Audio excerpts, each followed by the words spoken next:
Assalamualaikum warahmatullahi wabarakatuh. Halo semuanya, perkenalkan saya Anika Tuladari dengan NIM 1322310222 dan kelas A2 angkatan 2023. Di sini saya merupakan perwakilan dari kelompok 5 mata kuliah Komunikasi Terapeutik Keperawatan, dan di sini kami akan membahas mengenai bagaimana mempertahankan nilai positif dalam komunikasi care for self and others. Dan di sini saya tidak sendirian nih. Saya juga ditemani oleh Angela Britania Permatasari, Afilia Fadila Rizky kami, Fernando Bella Stefani Felicia, Sakti Wirayuda, Safira Fajar Arifati, dan juga Fania Elvina Zara Hendrawati. Simak videonya ya. Baik, jadi di sini kami akan menjelaskan tentang bagaimana mempertahankan nilai positif dalam komunikasi care for self and others. Next. Sebelum masuk ke bagian pembahasan, di sini saya akan menjelaskan secara singkat mengenai latar belakang, rumusan masalah hingga tujuan. Dalam era globalisasi, komunikasi efektif dan kepedulian terhadap diri sendiri dan orang lain menjadi semakin krusial. Komunikasi bukan hanya pertukaran informasi, tetapi juga untuk membangun hubungan sosial yang sehat. Selain itu, tindakan merawat diri dan menunjukkan kepedulian sosial sangat berpengaruh terhadap kesehatan mental dan juga kesejahteraan kolektif di tengah tekanan hidup. Next. Masuk ke bagian rumusan masalah, di sini kami membawa 5 rumusan masalah. Yang pertama, apa yang dimaksud dengan nilai positif dalam komunikasi dan mengapa hal ini penting dalam interaksi sosial. Yang kedua, bagaimana cara menerapkan nilai-nilai positif dalam komunikasi sehari-hari. Yang ketiga, apa pengaruh komunikasi yang mendapatkan nilai positif terhadap hubungan interpersonal. Lalu yang keempat, bagaimana cara merawat diri sendiri atau self-care dan orang lain atau caring for others dalam konteks komunikasi yang positif. Lalu yang kelima, apa saja tantangan yang dihadapi dalam mempertahankan nilai positif dalam komunikasi di era digital saat ini. Next. Kami membawa tujuan yang pertama dengan tujuan umum untuk menganalisis pentingnya mempertahankan nilai positif dalam komunikasi serta mengenal konsep caring for ourselves dan others dalam membangun hubungan interpersonal yang sehat dan harmonis. Next. Kami juga membawa tujuan khusus yang pertama, mengidentifikasi dan menjelaskan konsep nilai positif dalam komunikasi. Yang kedua, menganalisis teknik dan strategi dalam menerapkan nilai positif dalam komunikasi sehari-hari. Lalu yang ketiga, menilai dampak komunikasi yang positif terhadap hubungan interpersonal dan kesehatan mental. Yang keempat, menjelaskan prinsip-prinsip merawat diri sendiri dan orang lain dalam konteks komunikasi yang konstruktif. Lalu yang kelima, mengidentifikasi tantangan dan solusi dalam mempertahankan nilai positif dalam komunikasi di era digital. Menjelaskan tentang uraian kasus mengenai materi bagaimana mempertahankan nilai positif dalam komunikasi caring for self and others. Yang pertama, kasus pertama yaitu komunikasi perawat terhadap tingkat kecemasan pada pasien preoperasi. Hasilnya, sebelumnya 46,43% responden mengalami kecemasan berat. Namun, setelah dilakukan komunikasi terapeutik, didapatkan 50% responden mengalami kecemasan ringan. Hal ini menunjukkan penurunan tingkat kecemasan pada setiap responden. Komunikasi terapeutik berperan signifikan dalam menurunkan kecemasan pasien preoperasi. Next.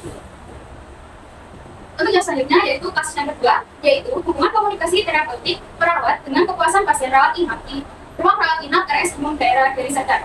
Didapatkan hasil yaitu komunikasi terapeutik memiliki peran kepuasan pasien rawat inap di RS Umum Deli Serdang dan terdapat hubungan antara komunikasi terapeutik perawat dengan kepuasan pasien. Selanjutnya, untuk kesimpulan, dapat ditarik benang merah bahwa dengan komunikasi terapeutik dalam praktik caring oleh perawat akan membantu memberikan dampak positif bagi pasien, rumah sakit, dan bagi perawat itu tersendiri. Komunikasi terapeutik merupakan bagian penting bagi perawat dalam memahami kebutuhan pasien, mengatasi kekhawatiran mereka, dan memberikan perawatan yang lebih efektif. Akan menjelaskan mengenai caring for self dengan materi mempertahankan nilai positif dalam komunikasi caring for self and others. Nah, jadi mempertahankan nilai positif dalam komunikasi caring for self and others mencakup konsep nilai positif dalam komunikasi, mencakup menerapkan nilai-nilai positif dalam komunikasi sehari-hari seperti mendengarkan aktif, menggunakan bahasa yang positif, memberikan pujian dan apresiasi, menjaga emosi positif, dan membangun empati. Kemudian juga mencakup dampak komunikasi yang positif terhadap hubungan interpersonal dan kesehatan, seperti meningkatkan kualitas hubungan interpersonal, mengurangi stres, meningkatkan kesejahteraan mental, meningkatkan kemampuan penyelesaian masalah, dan juga mencakup prinsip-prinsip merawat diri sendiri dan orang lain dalam konteks komunikasi yang konstruktif, seperti merawat diri sendiri dan merawat orang lain. Kemudian yang terakhir ada mencakup tantangan dan solusi dalam mempertahankan nilai positif dalam komunikasi di era digital. Yang tantangannya berisi 1. Informasi berlebih, penyebaran berita hoax atau hoax, privasi dan keamanan data, kesenjangan digital, dan etika dan perilaku di dunia maya. Adapun solusinya, menurut UNESCO yang berisi keterampilan fungsional, komunikasi dan interaksi, kemampuan berkolaborasi, dan kemampuan berpikir kritis. Di sini saya akan menjelaskan tentang tinjauan pustaka tentang mempertahankan nilai positif dalam komunikasi dan caring for self and others. Komunikasi merupakan interaksi antara dua makhluk hidup atau lebih, sehingga peserta komunikasi ini mungkin termasuk hewan, tanaman, atau bahkan jin. Dalam pengertian yang lebih luas, komunikasi diartikan sebagai berbagi pengalaman, sedangkan secara khusus definisi komunikasi melibatkan upaya untuk menyampaikan pendapat. Sedangkan caring for self adalah konsep yang merujuk pada praktik individu dalam merawat dan menjaga kesejahteraan fisik, mental, dan emosional mereka. Di sini saya akan menjelaskan mengenai konsep nilai positif dalam berkomunikasi. Konsep nilai positif mencakup elemen-elemen sendiri seperti ada empati, penghargaan, kemudian ada kejujuran serta rasa hormat. Kemudian poin-poin penting yang ada yaitu yang pertama, komunikasi yang positif dapat meningkatkan hubungan antar individu. Lalu, sehingga mereka bisa membangun kepercayaan dan menciptakan suasana yang baik. Kemudian yang kedua, yaitu mampu meningkatkan pemahaman antar individu sehingga mampu mengurangi kesalahpahaman dalam konflik. Kemudian yang ketiga, yaitu komunikasi positif dapat berkontribusi terhadap kesejahteraan mental dan emosional kedua belah pihak. Kemudian yang keempat, yaitu komunikasi sendiri dapat terbuka dan positif di dunia kerja sehingga dapat meningkatkan motivasi kepada pekerja yang berada di sana serta meningkatkan lingkungan kerja yang inklusif. Next. Kemudian penerapan nilai positif dalam komunikasi sendiri memiliki beberapa teknik dan strategi. Yaitu yang pertama, mampu untuk mendengarkan aktif dan serta memberi perhatian penuh kepada lawan bicara sehingga mampu untuk menunjukkan bahwa kita menghargai pendapat lawan bicara. Kemudian yang kedua yaitu menggunakan bahasa yang positif serta mengganti kalimat negatif dengan kalimat yang lebih membangun kepada mereka. Kemudian yang ketiga yaitu memberikan pujian dan apresiasi secara formal maupun non formal. Lalu yang terakhir, mengelola emosi dan menjaga sikap positif saat berkomunikasi sangat penting terutama di saat menghadapi konflik keduanya, sehingga dapat dilakukan dengan mindfulness dan refleksi diri pada masing-masing. Dan yang terakhir, nanti membangun empati dengan dapat memahami sudut pandang orang lain agar mampu untuk mengerti satu sama lain.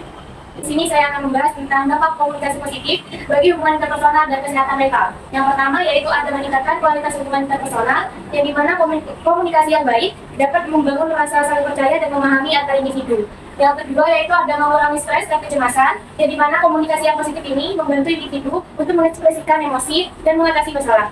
Yang ketiga, ada meningkatkan kesejahteraan mental, yang dimana komunikasi positif ini dapat memberikan dukungan sosial yang diperlukan oleh kesehatan mental. Yang keempat yaitu meningkatkan kemampuan penyelesaian masalah, yang dimana komunikasi ini memungkinkan individu untuk bekerja sama dalam menyelesaikan masalah.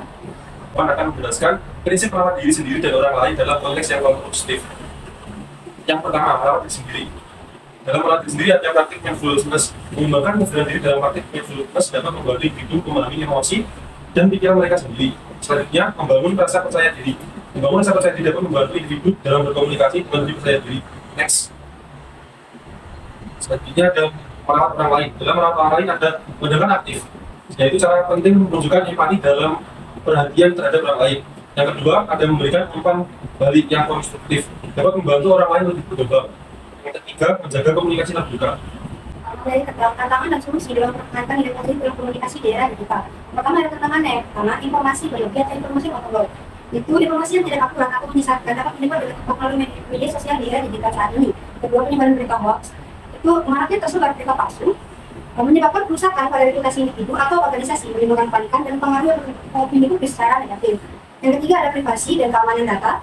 Penggunaan teknologi digital saat ini sering menimbulkan kekhawatiran mengenai privasi dan keamanan data pribadi. Yang keempat ada kesenjangan digital. Yang kelima ada etika perilaku di dunia maya. Next. Selanjutnya ada solusi. Yang pertama ada keterampilan fungsional, kemampuan dan kompetensi teknis yang diperlukan untuk menjalankan berbagai alat digital dengan mahir. Yang kedua, komunikasi dan interaksi, melibatkan percakapan, diskusi, dan membangun ide satu sama lain untuk menciptakan pemahaman bersama. Yang ketiga, ada kemampuan berkolaborasi, bekerja dengan baik bersama orang lain dan bersama-sama menciptakan makna dan pengetahuan. Dan yang terakhir ada kemampuan berpikir kritis, yaitu kemampuan menggunakan keterampilan penalaran untuk terlibat dengan media digital dan kontennya, serta mempertanyakan, menganalisis, dan mengevaluasi. Nah, kita telah sampai di bagian kesimpulan dari materi bagaimana mempertahankan nilai positif dalam komunikasi caring for self and others. Pembahasan ini menekankan pentingnya komunikasi yang efektif dan empatik sebagai fondasi dalam membangun hubungan yang sehat, baik dalam konteks personal maupun profesional. Nilai-nilai positif seperti saling menghormati, mendengarkan dengan baik, dan memberikan dukungan emosional merupakan kunci untuk menciptakan suasana komunikasi yang harmonis. Selain itu, merawat diri sendiri atau caring for self juga dianggap esensial dalam menjaga keseimbangan mental dan emosional, sehingga individu dapat lebih baik dalam merawat orang lain atau caring for others. Sekian materi yang dapat kami sampaikan, kurang lebihnya mohon maaf, terima kasih, dan wassalamualaikum warahmatullahi wabarakatuh.